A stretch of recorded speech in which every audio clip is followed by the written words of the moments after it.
Number 56 ولا نجادل فی القرآن، قرآن کریم کے بارے میں ہم جھگڑا نہیں کرتے۔ ونشہد انہ کلام رب العالمین، بلکہ ہم تسلیم کرتے ہیں کہ یہ رب العالمین کا کلام ہے۔ نزل بہ الروح الامین، جبرائیل امین اس کو لے کر آئے ہیں۔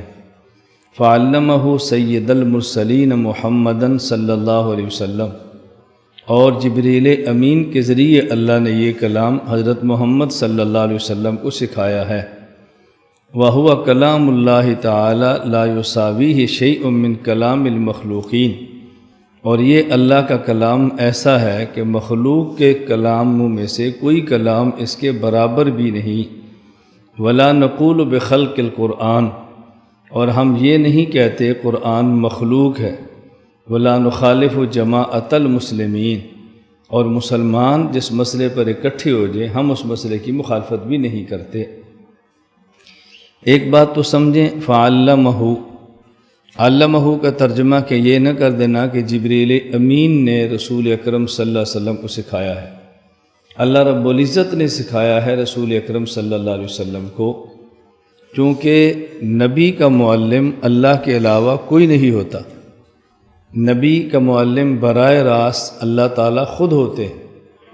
جبریل پیغمبر کا معلم نہیں ہوتا، بلکہ جبریل اللہ اور پیغمبر کے درمیان واسطہ ہوتا ہے۔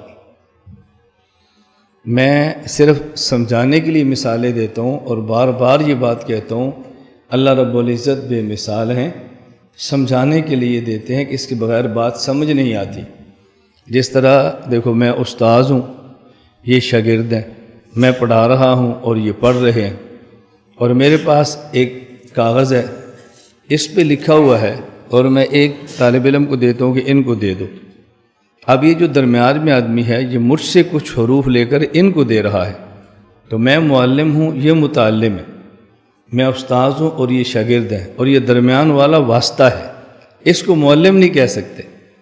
اسی طرح جبریل امین اللہ اور نبیوں کے درمیان واسطہ ہے، جبریل امین معلم نہیں ہے۔ دنیا میں پیغمبر کا کوئی استاذ نہیں ہوتا دینی امور میں۔ ہوا کلام اللہ تعالی ونشہد انہ کلام رب العالمین، اور ہم اس بات کی گواہی دیتے ہیں کہ یہ اللہ رب العزت کا کلام ہے۔ کلام اللہ، قرآن کریم، کتاب اللہ، یہ اللہ کا قرآن اور اللہ کا کلام ہے، اللہ کی کتاب ہے۔ اس پہ دلیل کیا ہے کہ یہ قرآن اللہ کی کتاب ہے؟ اس دلیل کو اچھی طرح سمجھ لیں۔ قرآن کریم نے 3 مرتبہ تدریجاً، آہستہ آہستہ، سٹیپ بائی سٹیپ چیلنج دیے ہیں۔ نمبر 1، آپ جنوں انس کو کہہ دو کہ سارے جمع ہو جائیں اور اس قرآن جیسا قرآن لائیں تو نہیں لا سکتے۔ قل لئن اجتمعت الانس والجن علی ان یأتوا بمثل ھذا القرآن لا یأتون بمثلہ ولو کان بعضهم لبعض ظہیرا، نہیں لا سکتے۔ اس کے بعد پھر قرآن کریم نے فرمایا قل فاتوا بعشر سور، ان کو کہو کہ 10 صورتیں لے آئیں، قرآن کریم کی 10 صورتوں جیسی، یہ نہیں لا سکتے۔ تو پھر ان سے کہو فاتوا بسورۃ من مثلی، ایک صورت لے آؤ قرآن کریم کی ایک صورت جیسی، لیکن اس کو بھی نہیں لا سکیں گے۔ فَإِن لَّمْ تَفْعَلُوا وَلَن تَفْعَلُوا فَاتَّقُوا النَّارَ الَّتِي وَقُودُهَا النَّاسُ وَالْحِجَارَةُ۔ تو یہ دلیل کیسے بنتی ہے، اس کو ذرا اچھی طرح سمجھو۔ دنیا میں 2 قسم کی چیزیں ہیں، بعض وہ ہیں کہ جس جیسی چیز انسان بنا سکتا ہے، اور بعض وہ ہیں کہ جن جیسی چیز انسان نہیں بنا سکتا۔ مثلا یہ میرے سر پہ پگڑی ہے، اس پگڑی جیسی ایک انسان 1 کروڑ پگڑی بنا سکتا ہے، اور اس پگڑی کے نیچے میرا سر ہے، اس سر جیسا 1 کروڑ انسان مل کر بھی ایک سر نہیں بنا سکتا۔ یہ میرے ہاتھ پہ گھڑی ہے، اس ایک گھڑی جیسی 1 کروڑ گھڑی ایک انسان بنا سکتا ہے، لیکن میرے ہاتھ جیسا ہاتھ 1 کروڑ انسان مل کر بھی ایک ہاتھ نہیں بنا سکتا۔ دنیا میں کبھی بھی کوئی شخص یہ نہیں کہے گا کہ اس پگڑی کو اللہ نے بنایا ہے، کہتے ہیں انسان نے بنایا ہے۔ اور کوئی بھی نہیں کہتا کہ سر کو انسان نے بنایا ہے، سب کہتے ہیں کہ سر اللہ نے بنایا ہے۔ دنیا میں کوئی نہیں کہتا کہ گھڑی اللہ نے بنائی ہے، کہتے ہیں انسان نے بنائی ہے۔ اور ہاتھ کے بارے میں کوئی نہیں کہتا کہ انسان نے بنایا، سب کہتے ہیں اللہ نے بنایا ہے۔ تو جس جیسی چیز انسان نہ بنا سکے، یہ اس بات کی دلیل ہے کہ یہ چیز بھی انسان نے نہیں بنائی، اور جس جیسی چیزیں انسان بنا سکے یہ دلیل ہے کہ یہ چیز بھی انسان نے بنائی ہے۔ چونکہ ہاتھ جیسا 1 کروڑ انسان مل کر بھی ہاتھ نہیں بنا سکتے، تو یہ دلیل ہے کہ یہ ہاتھ بھی انسان نے نہیں بنایا۔ اور چونکہ ایک گھڑی جیسی 1 کروڑ گھڑی ایک انسان بنا سکتا ہے، یہ اس بات کی دلیل ہے کہ یہ گھڑی بھی انسان نے بنائی ہے۔ تو اللہ رب العزت نے جو چیلنج فرمایا اس قرآن جیسا قرآن لاؤ، اور کوئی اس قرآن جیسا قرآن نہیں لا سکا، تو یہ اس بات کی دلیل ہے کہ یہ قرآن اللہ کا کلام ہے۔ تو جو چیلنج قرآن کرتا ہے نا، اس کو سمجھنا ضروری ہے کہ یہ چیلنج کیسے ہو رہا ہے، سمجھایا کیسے جا رہا ہے۔ یہ اس بات کی دلیل ہے کہ یہ قرآن بھی اللہ پاک نے بنایا ہے۔ بات سمجھ آ گئی؟ اگر کوئی بندہ یہ کہے نا کہ چیلنج کیسے بنتا ہے، اللہ چیلنج دے رہے ہیں کہ اس قرآن جیسا تم قرآن لا کر دکھاؤ۔ اب کوئی یہ بندہ کہ جی اس قرآن جیسا قرآن ہم تو نہیں لا سکتے، لیکن یہ ثابت کیسے ہوا کہ یہ قرآن انسان کا نہیں بلکہ یہ اللہ کا ہے؟ اس سے یہ کیسے ثابت ہوگا؟ یہ تو ثابت ہوگا کہ اس قرآن جیسا قرآن انسان نہیں بنا سکے، لیکن جو قرآن موجود ہے یہ بھی اللہ کا ہے، تو یہ کیسے ثابت ہوگا؟ اس کے لیے ضروری ہے کہ اس چیلنج کو سمجھیں کہ یہ چیلنج کیوں دیا جا رہا ہے۔ بات سمجھ آ گئی؟ وَلَا نَقُولُ بِخَلْقِ الْقُرْآنِ، چونکہ قرآن اور کلام اللہ کی صفت ہے۔ اللہ رب العزت خود بھی مخلوق نہیں، اللہ کی صفات بھی مخلوق نہیں۔ اللہ بھی ازلی ہیں، اللہ کی صفات بھی ازلی ہیں۔ اللہ رب العزت بھی بلا کیف ہیں، اور اللہ کی صفات بھی بغیر کیفیت کے ہیں۔ اس لیے قرآن چونکہ اللہ کی صفت ہے، مخلوق بھی نہیں، ازلی بھی ہے، اور یہ بغیر کیفیت کے ہے۔ آپ پہلے پڑھ چکے ہیں کہ قرآن کریم اللہ کی طرف سے نازل ہوا بلا کیف، بغیر کسی کیفیت کے نازل ہوا ہے۔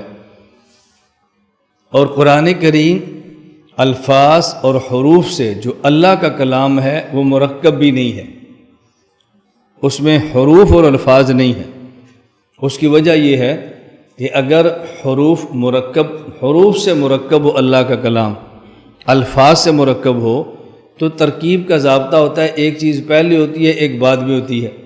تو ایک حرف پہلے ہوگا وہ ختم ہوگا تو دوسرا، وہ ختم ہوگا تو تیسرا۔ تو اس میں پھر یہ قدیم نہیں رہے گا، ایک پہلے ہوگا اس کے بعد دوسرا پھر تیسرا، تو حادث ہوں گے، قدیم نہیں ہوں گے، ہمیشہ سے نہیں ہوں گے۔ اور اللہ کا کلام تو قدیم ہے، حادث نہیں ہے، ہمیشہ سے ہے۔ یہ تو نہیں کہ پہلے نہیں تھا پھر بعد میں ہوا۔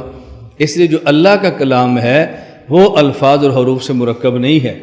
ہاں جب اللہ کے کلام کو ہم ادا کرتے ہیں، ہم الفاظ سے ادا کرتے ہیں، اور وہ الفاظ حروف سے مرکب ہوتا ہے، ہم اس کے بغیر ادا نہیں کر سکتے۔ اس لیے کہتے ہیں کہ قرآن کریم کے الفاظ جو ہم ادا کرتے ہیں، ہم الفاظنا افعالنا، جو ہم قرآن کا لفظ پڑھتے ہیں یہ ہمارا فعل ہوتا ہے، افعالنا مخلوقۃ، اور ہمارے افعال مخلوق ہے۔ اس لیے ایک ہے قرآن جو کلام اللہ وہ تو مخلوق نہیں ہے، اور ایک وہ جو ہم پڑھتے ہیں، یہ جو ہم پڑھ رہے ہیں یہ مخلوق ہے، اور یہ کلام اللہ نہیں ہے۔ وہ کلام اللہ پر دلیل ہے، یہ خود کلام اللہ نہیں ہے۔ حضرت امام احمد بن حنبل رحمۃ اللہ علیہ کے دور میں یہی بات چلی تھی۔ امام احمد اس پہ کھڑے ہو گئے تھے کہ قرآن کریم مخلوق نہیں ہے۔ اس پر امام احمد بن حنبل نے کوڑے کھائے، مار کھائی، جیل کاٹی، دنیا سے چلے گئے، لیکن آپ نے اپنے موقف کو تبدیل نہیں کیا۔ اللہ کا کلام تو کلام لفظی نہیں ہے، اللہ کا کلام تو کلام نفسی ہے نا، اور ہم جو پڑھتے ہیں کلام لفظی پڑھ رہے ہوتے ہیں۔ اس لیے کہتے ہیں ان الکلام لفی الفؤاد وانما جعل اللسان علیہ دلیلا، اصل کلام وہ ہوتا ہے جو انسان کے دل میں ہو، اور یہ جو زبان سے ہے یہ اصل کلام نہیں ہوتا، یہ اس دل والے کلام کی ترجمانی کر رہا ہوتا ہے۔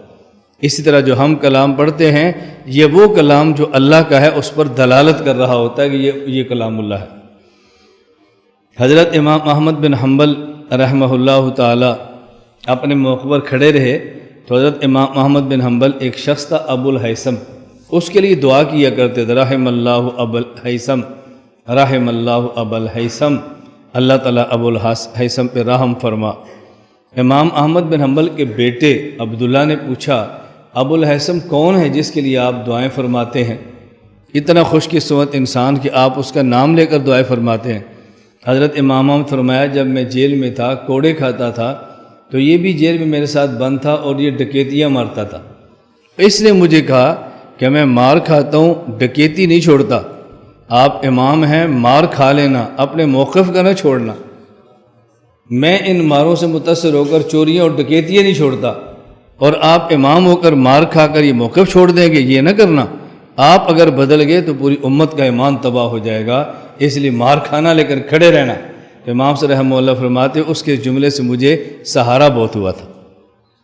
ایسے ہوتا ہے، میں ایون اجتماع پر تھا تو گاڑی سڑک کے اوپر جا رہی تھی، لوگوں کو پتہ چلا میرا، تو جیسے ملنے والا رش ہو جاتا ہے، تو ایسے موقع پر رش ہوتا ہے، شیشہ نیچے کرنے کو بھی دل نہیں کرتا، بس اگر لوگوں کی طلب ایسی ہوتی ہے کہ دل کرتے ہیں ان سے مصافحہ بھی کر لیں، آدمی عجیب کیفیت کے اندر مبتلا ہو جاتا ہے۔ خیر بعض ساتھی ایسے تھے جو ان پڑھ قسم کے ہوتے ہیں، سادے ہیں، سندھ کی طرف سے تھے، تو میں نے شیشہ نیچے کیا۔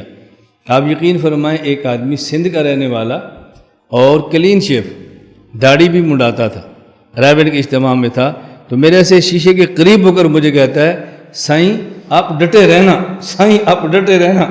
تو میں نے کہیں سے بیچارہ کو پتہ چلا ہوگا میرے کسی کیس اور جیل کا، تو شاید ہی اس پس منظر میں کہہ رہا ہے کہ سائیں آپ ڈٹے رہنا۔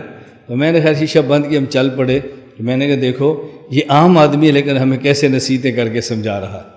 اور ایسے ہوتا ہے، بہت سارے واقعات بندے کے ساتھ پیش آتے ہیں جو انسان کو کھڑا ہونے پر مجبور اور کھڑا ہونے پر برانگیختہ کر دیتے ہیں۔ اللہ تعالی ہم سب کو عافیت عطا فرمائے، مصائب اور مشکلات سے بچائے، لیکن مصائب مشکلات آ جائیں تو کام کو چھوڑنا نہیں ہے، کام کو جاری رکھنا ہے۔